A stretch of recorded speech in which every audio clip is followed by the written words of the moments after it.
एक आबिद का मोहब्बत इलाही में गुनाह को छोड़ देने का वाक़या। हज़रत हसन बसरी रहमतुल्लाह अलैह फरमाते हैं कि एक फाहिशा औरत थी, दुनिया का तिहाई हुस्न उसके पास था, वो गुनाह का 100 दिनार लेती थी। उसको एक आबिद ने देखा तो हैरान हो गया और अपने हाथ से मेहनत करके 100 दिनार जमा किए और उस फाहिशा औरत के पास आकर कहा, तुम्हारे हुस्न ने मुझे दीवाना कर दिया है, मैंने अपने हाथ से मेहनत की है और 100 दिनार जमा किए हैं। फाहिशा ने कहा, ये मेरे वकील को दे दो ताकि वो उनको परख ले और उनका वजन करे। चुनांचे आबिद ने वो दिनार उसके वकील को दे दिए। फिर फाहिशा औरत ने अपने वकील से पूछा, क्या तुमने उससे दिनार अच्छी तरह देखभाल कर वसूल कर लिए? उसने कहा, जी हाँ। तो फाहिशा ने आबिद को कहा, अंदर आ जाओ।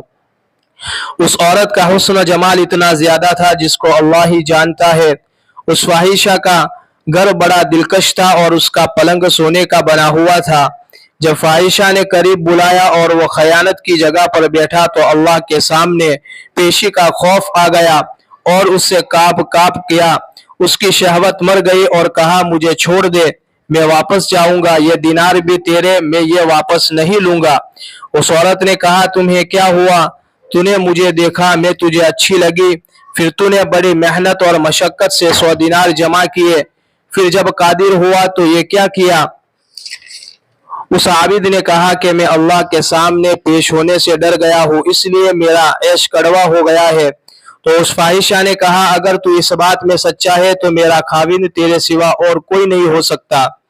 आबिद ने कहा, मुझे छोड़ दे, मैं जाना चाहता हूँ।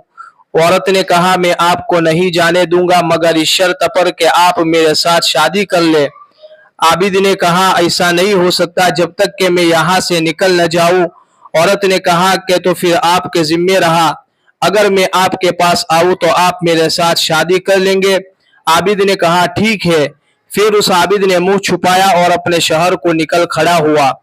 वो फाहिशा भी दुनिया की बदकारियों से शर्मिंदा होकर उसके पीछे पीछे निकल खड़ी हुई, हत्ता कि वो भी उस आबिद के शहर में जा पहुंची और आबिद के नाम और घर का पता मालूम किया जो उसको बतला दिया गया। तो जब ये आबिद तक पहुंची और आबिद को उस औरत के बारे में बतलाया गया, शहजादी आई है और आपका पूछती है।